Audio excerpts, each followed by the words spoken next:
அனைவருக்கும் வணக்கம். நான் டாக்டர் ஹரிகரன், இயக்குனர், தென்றல் ஐஏஎஸ் அகாடமி, காரைக்குடி. ரொம்ப முக்கியமாக நாளை நடைபெறக்கூடிய டிஎன்பிஎஸ்சி குரூப் 1 தேர்வுகள் அப்படிங்கிறது பார்த்தீங்கன்னா நாளை ஜூன் 15 அப்படிங்கிறது நடைபெற இருக்கு.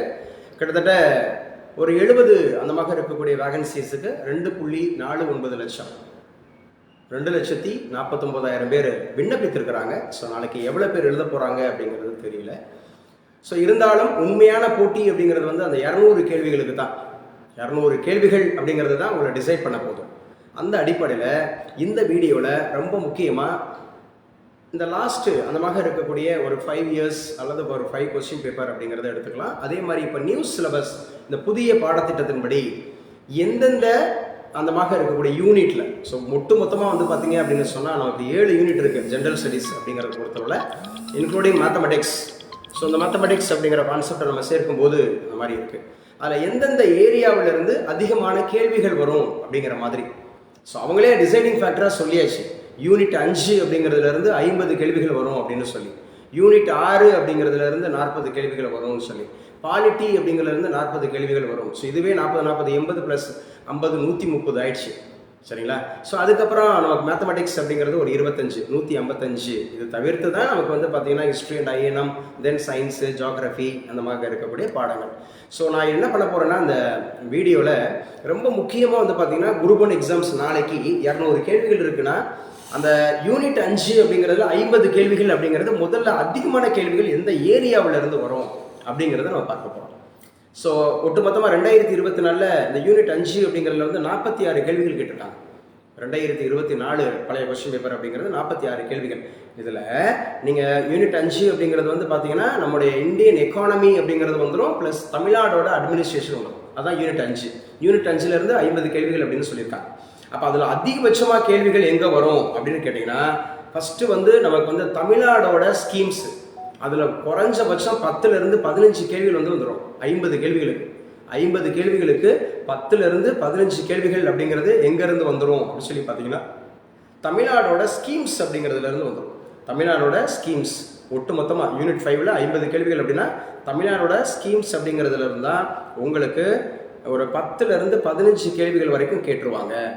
அதுக்கப்புறம் நம்ம ரொம்ப முக்கியமாக என்ன சார் எந்தெந்த கேள்விகள்லேருந்து ஏரியாவிலேருந்து கேள்வி கேட்பாங்க அப்படின்னு சொல்லி பார்த்தீங்கன்னா, நமக்கு இந்த அக்ரிகல்ச்சர், இந்த application of science and technology, அதே மாதிரி rural welfare orient program schemes, Tamil Nadu ஸ்கீம்ஸ்ன்றது ஒரு 10லேருந்து 15 கேள்வி.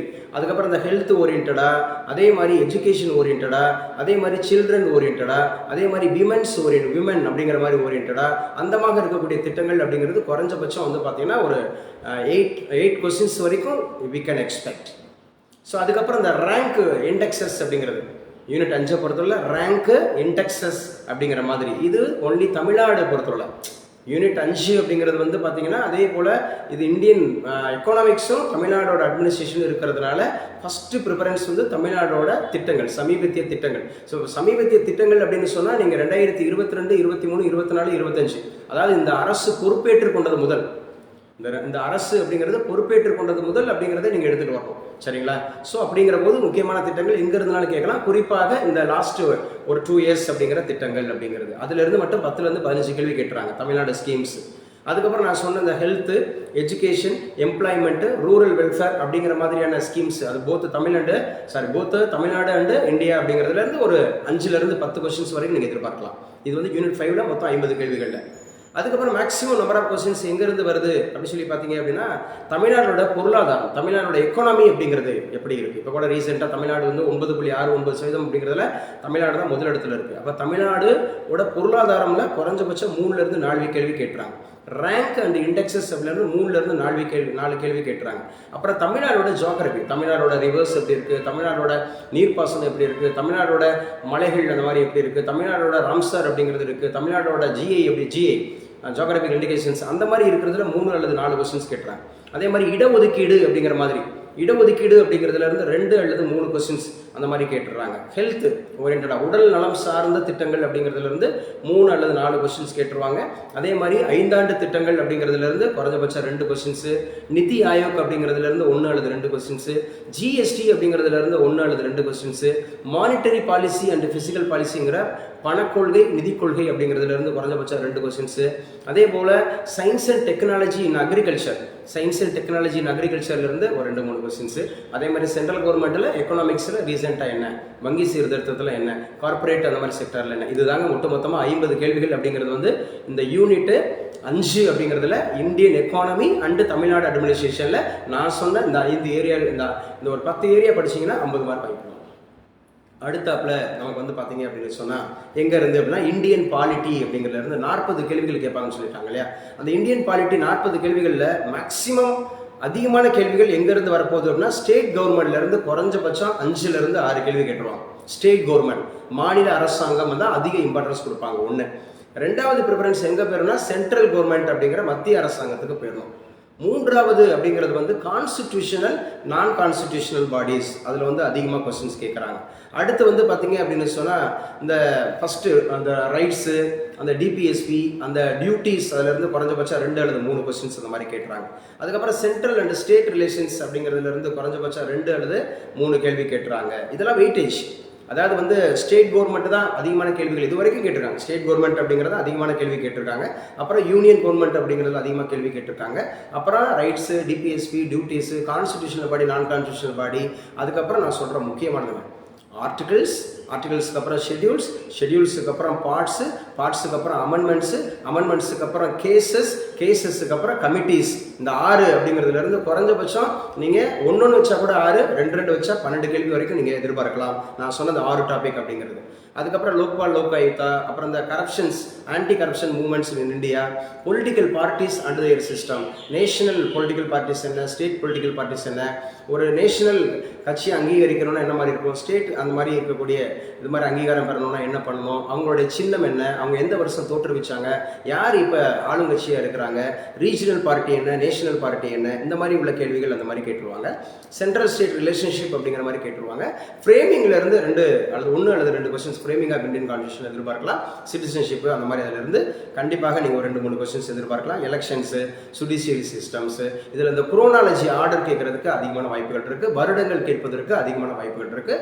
இதெல்லாம் முக்கியமான இதிலிருந்து மட்டும் 40 கேள்வி. ஏற்கனவே யூனிட் 5 அப்படிங்கிறது பார்த்துட்டோம். இந்தியன் எக்கானமியும் தமிழ்நாடு அட்மினிஸ்ட்ரேஷன் 50 கேள்விகள் எந்தெந்த ஏரியான்னு பார்த்தாச்சு. பாலிட்டி அப்படிங்கிறது 40 கேள்விகள், அது எந்தெந்த ஏரியாவிலேருந்து பார்த்தாச்சு. அடுத்து நீங்கள் வெயிட்டேஜ் பண்ணி படிக்க வேண்டிய பாடம் அப்படிங்கிறது வந்து பார்த்தீங்கன்னா யூனிட் 6ங்க. இந்த யூனிட் 6ங்கிறது ரொம்ப ரொம்ப முக்கியமானது. இதுதான் தமிழ்நாடு அப்படிங்கிறதுனுடைய இலக்கியம் அப்படிங்கிறது வருது. தமிழ்நாடோட இலக்கியம் அதில் குறிப்பாக வந்து ஐயனம் அப்படிங்கிறது வரும்.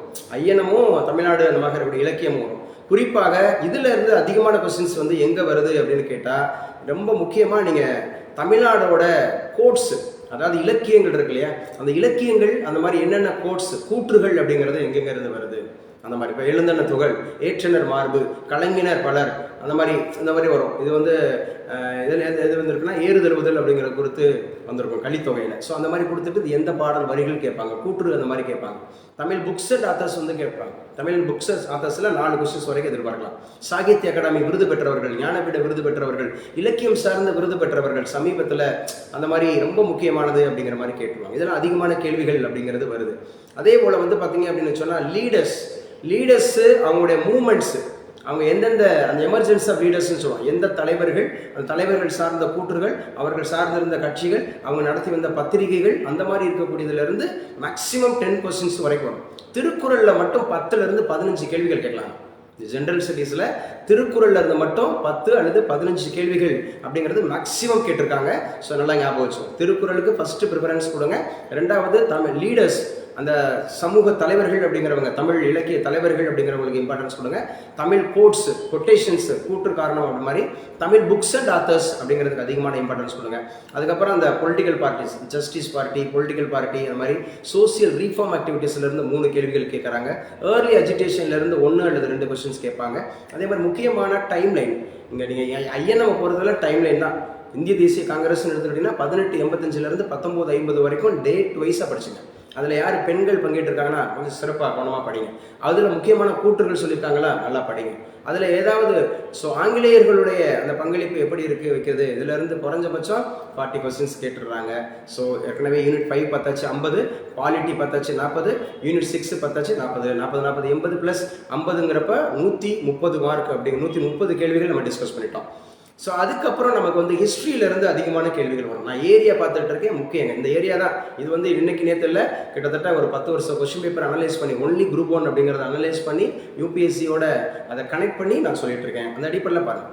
ஸோ ஹிஸ்ட்ரியை பொறுத்தளவில் மேக்ஸிமம் நம்பர் ஆஃப் கொஸ்டின்ஸ் எங்கேருந்து வந்திருக்கு அப்படின்னு சொல்லி பார்த்தீங்கன்னா, ஹிஸ்ட்ரி அண்ட் ஐஎன்எம்ல எமர்ஜென்ஸ் ஆஃப் லீடர்ஸ், அதாவது இந்த தேசிய அந்த மாதிரி இருக்கக்கூடிய லீடர்ஸ் அவங்களுடைய இதிலிருந்து அதிகமாக நிறைய கொஸ்டின்ஸ் கேட்டிருக்காங்க. அதே மாதிரி வந்து பார்த்தீங்க அப்படின்னு சொன்னால் இந்திய தேசிய காங்கிரஸ் ஐஎன்எம்ல இருந்து அதிகமான கேள்விகள் கேட்டிருக்காங்க. அதே போல் முகலாயர்கள் அப்படிங்கிறத நல்லா படிச்சுங்க. முகலாயர்கள்லாம் படிக்கும்போது முதல்ல ஆர்டர் பாபர், ஹுமாயூன், அக்பர், ஜஹாங்கீர், ஷாஜகான், அவுரங்கசீப் அப்படி படிக்கணும். அப்புறம் அவங்க காலத்தில் ஏற்பட்ட போர்கள் படிக்கணும். அதோட நாடு, அதில் இருக்கக்கூடிய இம்பார்ட்டன்ஸ், அதில் இருக்கக்கூடிய சீர்திருத்தங்கள், அதில் வந்த அறிஞர் பெருமக்கள், அவங்க எழுதின நூல்கள், அவங்க நாட்டுக்கு அவங்க ஊரில் அவங்க வந்த அதாவது வெளிநாட்டு தூதுவர்கள், அவங்களோட அமைச்சரவையினுடைய பெயர் இந்த மாதிரி படிக்கணும். ஸோ நீங்கள் எடுத்துக்காட்டுக்கு நீங்கள் வந்து சுல்தானிகளாக இருக்கலாம், பாமினியாக இருக்கலாம், அல்லது வந்து விஜயநகர பேரரசாக இருக்கலாம், அல்லது முகல்ஸாக இருக்கலாம். இங்கெல்லாம் அந்த அமைச்சர் பெருமக்களுடைய பேர் சொல்லிடுவாங்க. அங்கே நடந்த போர்கள் சொல்லிடுவாங்க. அதில் வெற்றி தோல்வி, அதில் சீர்திருத்தங்கள், அதில் இருக்கக்கூடிய முக்கியமான அறிஞர் பெருமக்களுடைய நூல்கள் அப்படிங்கிற மாதிரி அதிகமாக படிச்சுங்க. ஹிஸ்ட்ரியை பொறுத்தவரை அப்படி தான் கேட்பாங்க. அதே மாதிரி தேசிய மறுமலர்ச்சிங்கிறது ஐஎன்எம்ல தேசிய மறுமலர்ச்சி, ஒவ்வொரு இயக்கம், அந்த இயக்கம் சார்ந்த தலைவர், அவருடைய பிறப்பு, அவருடைய இறப்பு, அவர் எழுதின நூல், அவருக்கு உண்டான சிறப்பு பெயர், அவர் சார்ந்து இருக்கக்கூடிய அவர் சொன்ன கூற்றுகள், இந்த மாதிரி கேள்விகள் அதிகமாக கேட்குறாங்க. அதே மாதிரி விஜயநகர பேரரசு மாமினிலிருந்து அதிகமான கேள்வி கேட்குறாங்க. தேசிய மறுமலர்ச்சின்னு சொல்லக்கூடிய நேஷனல் ரினைசன்ஸ்லேருந்து அதிகமாக கேட்குறாங்க. எமர்ஜென்ஸ் ஆஃப் லீடர்ஸ் அப்படிங்கிறது குறைஞ்சபட்சம் 5 கேள்வி கேட்குறாங்க. அதே மாதிரி different mode of agitation, early அந்த மாதிரி அஜிடேஷன்ஸ் எந்த மாதிரி இருக்குது, அகழ்வாராய்ச்சிகள் அப்படிங்கிறது என்ன மாதிரி இருக்குது, கல்வெட்டுகள் எந்த மாதிரி இருக்குது. ஸோ இந்த கேள்விகள் வந்து குறைஞ்சபட்சம் வந்து பார்த்தீங்கன்னா நீங்கள் ஹிஸ்ட்ரி அண்ட் அந்த ஐஎன்எம்லேருந்து மட்டுமே 40 கேள்வி வரைக்கும் நீங்கள் எதிர்பார்க்கலாம். 30லேருந்து 40 கேள்வி வரைக்கும் எதிர்பார்க்கலாம். அதுக்கப்புறம் நம்ம ப்ரிஃபரன்ஸ் கொடுத்து படிக்க வேண்டியது வந்து ஜாகிரஃபி அப்படிங்கிறது வந்து அதிகபட்சம் 10 கேள்வி தான் சொல்லியிருக்காங்க. சயின்ஸ்லேருந்து 10 கேள்வி தான் சொல்லியிருக்காங்க. ஜாகிரஃபியை பொறுத்தவரை அதிகபட்சமாக எங்கே கேள்வி கேட்குறாங்க அப்படின்னு பார்த்தீங்கன்னா, மிக முக்கியமாக அந்த ரிவர்ஸ்லேருந்து கேட்குறாங்க. ரிவர்ஸுக்கு அப்புறம் சாயில் அப்படிங்கிற மண்ணில் இருந்து கேட்குறாங்க. அப்புறம் ஹார்பர்ஸ் அந்த மாதிரி இருக்குது அப்படின்ற மாதிரி கேட்குறாங்க. வைல்டு லைஃப் அப்படின்னு சொல்லக்கூடிய அந்த வனவிலங்கு சரணாலயங்கள் அப்படிங்கிற மாதிரி கேட்குறாங்க. பேர்ட் செஞ்சுரிஸ் அப்படின்னு சொல்லக்கூடிய பறவைகள் சரணாலயத்திலிருந்து கேட்குறாங்க. ஸோ அதே மாதிரி வந்து பார்த்தீங்கன்னா டிசாஸ்டர் மேனேஜ்மெண்ட் அண்ட் என்விரான்மெண்டல் பொல்யூஷன்லேருந்து மேக்ஸிமம் 2 கொஸ்டின்ஸ் வரைக்கும் கேட்குறாங்க. 2 அப்படிங்கிற மாதிரி. அப்புறம் racial, linguistic group, major tribes, classical dance, முக்கியமான ஹார்வெஸ்டிங் ஃபெஸ்டிவல்ஸு, இந்த மாதிரி ஏரியாஸில் அதிகபட்சம் 10 கேள்வினா நான் சொன்ன ஆர்டர் தான். அதே மாதிரி லொக்கேஷன் அண்ட் ஃபிசிக்கல் ஃபீச்சர்ஸ்லேருந்து 1 கொஸ்டின் வரும். மான்சூனு, ரெயின்ஃபாலு, வெதரு, கிளைமேட்லேருந்து 1 அல்லது 2 கொஸ்டின் வரும். ரிவர்ஸ்லேருந்து குறைஞ்சபட்சம் 2 கொஸ்டின் வந்துடும். சாயிலிருந்து 1 கொஸ்டின் வந்துடும்.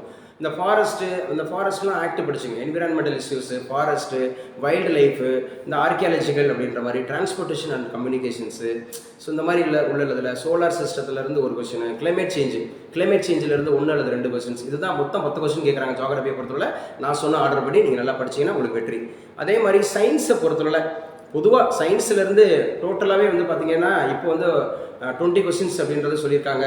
10 கொஸ்டின்ஸ் சொல்லியிருக்காங்கன்னா அதில் ஃபிசிக்ஸ்லேருந்து, கெமிஸ்ட்ரிலேருந்து, பயாலஜிலேருந்து, என்விரான்மெண்ட் அண்ட் ஈகாலஜிலேருந்து மினிமம் அந்த மாதிரி 1 2 அப்படி மாதிரி படிச்சுங்க. சயின்ஸுக்கும் ஜியோகிராஃபிக்கும் அவ்வளோ பெரும்பாலும் அப்படிலாம் கிடையாது. ஆனால் டிசைடிங் ஃபேக்டரில் நமக்கு வந்து நிற்கும். எல்லாமே படிச்சுங்க அப்படின்னு மாதிரி சொல்லக்கூடியது. அதே மாதிரி ஜென்ரல் ஜிகே அப்படிங்கிறதுலேருந்து குறைஞ்சபட்சம் 10லேருந்து ஒரு 20 கேள்வி வரைக்கும் கேட்கலாம். அதாவது கரண்ட் அஃபேர்ஸ் ஓரியன்டாக. ஏன்னா இந்த முறை வந்து சயின்ஸில் கரண்ட் அஃபேர்ஸ் இருக்குது, அதுக்கப்புறம் வந்து பார்த்தீங்கன்னா ஜியோகிராஃபியில் கரண்ட் அஃபேர்ஸ் இருக்குது, ஹிஸ்ட்ரியில் கரண்ட் அஃபேர்ஸ் இருக்குது, பாலிட்டியில் கரண்ட் அஃபேர்ஸ் இருக்குது, அதுக்கப்புறம் எக்கனாமிக்ஸில் கரண்ட் அஃபேர்ஸ் இருக்குங்கிற போது 5 பாடத்தில் குறைஞ்சபட்சம் ஒரு 2 கேள்வி வச்சா கூட 10, 3 கேள்வி வச்சா கூட 15, 20 கேள்வி வரைக்கும் நீங்கள் கரண்ட் அஃபேர்ஸ் அந்த மாதிரி எதிர்பார்க்கலாம். அப்பார்ட் ஃப்ரம் அப்படிங்கிறது இப்போ இருக்கக்கூடிய ரீசன்ட் ஜிகே வருது. இது போக ஸ்டாட்டிக் ஜிகே கேட்பான். இந்த ஸ்டாட்டிக் ஜிகே அப்படிங்கிறதுல அவார்ட்ஸ் அண்ட் ரிவார்ட்ஸ்லேருந்து குறைஞ்சபட்சம் 2 அல்லது 3 கொஸ்டின் கேட்டுருவான். குறைஞ்சபட்சம் 2 அல்லது 3 அவார்ட்ஸ் அண்ட் ரிவார்ட்ஸ். இந்த அவார்ட்ஸ் அண்ட் ரிவார்ட்ஸ் அப்படிங்கிற போது இப்போ எடுத்துக்காட்டு சாகித்ய அகாடமி விருதா, ஞானபீட விருதா, அதே போல் வந்து ஸ்போர்ட்ஸில் கொடுக்கக்கூடிய விருதுகளா, அதே போல் வந்து பார்த்தீங்க அப்படின்னு சொன்னால் ஆஸ்கார் அவார்டு, காமன்வெல்த் அவார்டு, அதே மாதிரி இலக்கியம் சார்ந்த அவார்டு, ஸ்போர்ட்ஸ் சார்ந்த அவார்டு, சினிமா சார்ந்த அவார்டு, அதே மாதிரி புக்ஸ் அண்ட் ஆத்தர்ஸ் சார்ந்த அவார்டு, இந்த மாதிரி அவார்ட்ஸ் அண்ட் ரிவார்ட்ஸில் குறைஞ்சபட்சம் 2 அல்லது 3 கேள்வி கேட்டுருவாங்க.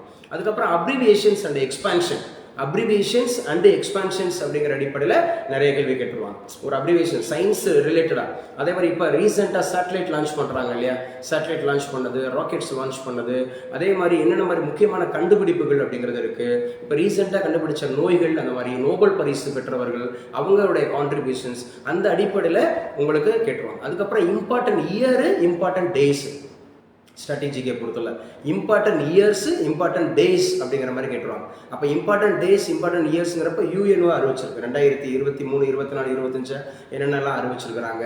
ஸோ அதோட தீம் என்ன, முக்கியமாக அதோட தீம் என்ன அப்படிங்கிற மாதிரி, அதோட அப்ஜெக்டிவ்ஸ் என்ன அப்படிங்கிற மாதிரிலாம் கேட்டுருவாங்க. அதே மாதிரி இம்பார்ட்டன்ட் டேஸு, இம்பார்ட்டன்ட் இயர்ஸு.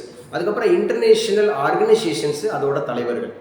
இப்போ இன்டர்நேஷனல் ஆர்கனைசேஷன் G20, G7 எங்கே மாநாடு நடக்குது, அதோட அப்ஜெக்டிவ்ஸ் என்ன, அதில் யார் உறுப்பு நாடாக இருக்காங்க, உறுப்பு நாடாக இல்லை, அதில் என்ன முக்கியமான முடிவுகள் எடுத்திருக்கிறாங்க, அதே மாதிரி என்விரான்மெண்டல் இஷ்யூஸுக்கு என்ன முக்கியமான விஷயங்கள்லாம் கொண்டு வராங்க வைக்கிறாங்க, அதே மாதிரி புக்ஸ் அண்ட் ஆத்தர்ஸ், எக்கானமி, இந்த மாதிரி அடிப்படையில் தாங்க கேள்வி கேட்பாங்க. இதுதான் ஒட்டுமொத்தமாக 175 கேள்விகள். இப்போ நான் ஆர்டர் வைஸாக, டாபிக் வைஸாக சொல்லிட்டேன். உங்களுக்கு பிடிச்சிருக்குன்னு நான் நம்புகிறேன். இது தவிர்த்து மேத்தமெட்டிக்ஸுங்கிறது 25. இந்த மேத்தமெட்டிக்ஸில் 25 கேள்விகள் அடிக்கிறதா இருந்தால் ஃபஸ்ட்டு ப்ரிஃபரன்ஸ் அப்படிங்கிறது மென்சுரேஷனில் முதல்ல நீங்கள் மனப்பாடம் பண்ணியிருக்கணும். எதை அப்படின்னா ஃபார்முலாவை. மென்சுரேஷன் சாப்டரை பொறுத்தவரை 2 அல்லது 3 கேள்வி கேட்டுருவாங்க. அப்போ நீங்கள் மனப்பாடம் பண்ணால் தான் ஒரு ஃபார்முலா, ஒரு சிலிண்டர்னா என்ன, கோன்னா என்ன, ஸ்பியர்னா என்ன, ஹெம்ஸ்பியர்னா என்ன, ஸோ ஒரு ட்ரையாங்கிள்னா என்ன, சர்க்கிள்னா என்ன அப்படிங்கிற மாதிரி நீங்கள் அதை மனப்பாடம் பண்ணியிருந்தால் தான் ஏரியா, பெரிமீட்டரு ப்ளஸ் அந்த 2D 3D அந்த மாதிரி உள்ள சம்ஸில் நீங்கள் பார்த்துக்கணும்.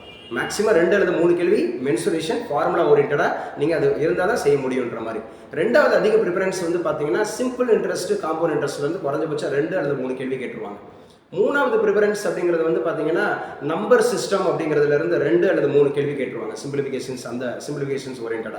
நான்காவது அப்படிங்கிறது வந்து பார்த்தீங்கன்னா எல்சிஎம், ஹெச்சிஎஃப், அதுலேருந்து 2 அல்லது 3 கொஸ்டின்ஸ் அந்த மாதிரி வந்துடும். தென் அடுத்து ரேஷியோ அந்த ப்ரொபோர்ஷன்ஸ் அப்படிங்கிறது 2 அல்லது 3 கொஸ்டின்ஸ். இதான் ஆர்டர், இந்த 5 தான் ஆர்டர். அதுக்கப்புறம் ஒன்று ஒன்றா பார்க்குறது average, probability account, time and distance, time and work, so probability, அந்த மாதிரி உள்ள ஏரியாவில் மென்டல் எபிலிட்டியில் பொறுத்தவரை, ரீசனிங்கை பொறுத்தவரை ஆல்ஃபா டெஸ்ட்டு, நம்பர் டெஸ்ட்டு, அதே மாதிரி blood relations, puzzles, tables, கிராஃப்ஸு. Mathematics easy தாங்க. 25 கேள்வி 25 அடிச்சுக்கலாம்.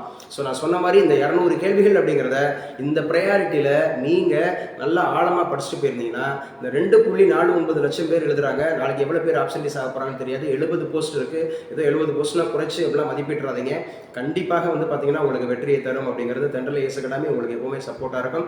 தொடர்ந்து நம்முடைய கிளாஸஸ் எல்லாம் நீங்கள் தொடர்ந்து பார்த்துருந்தீங்கன்னா, விடைக்கெல்லாம் 5 மணிக்கு நம்ம லைவ் கொடுத்துருப்போம்.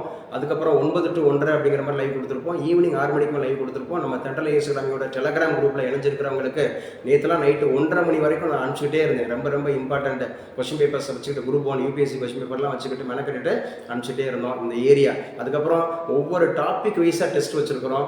ஒவ்வொரு மேத்ஸ்லாம் ஒரு 3-4 முறை ரிவிஷன் கொடுத்துருக்கோம். பாலிட்டி ஒரு 3-4 முறை, யூனிட் 5, யூனிட் 6 அதிகமாக நம்ம ரிவிஷன் கொடுத்துருக்கோம். டெஸ்ட் அந்த மாதிரி எடுத்துருக்கோம். ஸோ இதற்கான நீங்கள் நாளைக்கு தேர்வை வந்து சூப்பராக எழுதுங்க. எழுதிட்டு வந்துட்டு கரெக்டாக வந்து ஒரு 3-4 மணிக்கெல்லாம் இதே மாதிரி ஒரு லைவ் கொடுத்துருவேன். 200 கேள்விகள் எங்கேருந்து கேட்டிருக்காங்க, 200 கேள்விகளுக்கான ஆன்சர்ஸ் அப்படிங்கிறத கண்டிப்பாக கொடுத்துருவோம். ஸோ வெற்றி நிச்சயம் அப்படிங்கிறத தொடர்ந்து தென்றல் ஐஏஎஸ் அகாடமி உங்களோட நம்மளுடைய நியூ பேட்சஸ் அப்படிங்கிறது வந்து UPSCக்கு, SSC CGLக்கு, இந்த குரூப் 2 அப்படிங்கிறதுக்கு, அடுத்தடுத்து வரக்கூடிய SI எக்ஸாம், போலீஸ் எக்ஸாம்ஸ் அப்படிங்கிறதுக்கு, காலேஜ் TRB, அதே போல் வந்து பார்த்தீங்கன்னா PG TRB, UGC net set அப்படிங்கிறதுக்கு. ஸோ பிரத்யேகமாக அடுத்தடுத்து திட்டமிட்டிருக்கப்படி நம்மளுடைய வகுப்புகள் அப்படிங்கிறது நடைபெறும். ஸோ உங்களுக்கு நம்பிக்கை இருந்தால் இந்த அகாடமி அப்படிங்கிறது ஸோ நல்லா வழிநடத்துகிறாங்க அப்படிங்கிற மாதிரி இருந்தால் கண்டிப்பாக நீங்கள் மற்றவர்களுக்கு சொல்லலாம். இந்த பூமிக்கு நம்ம உப்பாக இருப்போம், உலகத்திற்கு வெளிச்சமாக இருப்போம். வெற்றி நிச்சயம். Thank you so much. Jesus bless you all.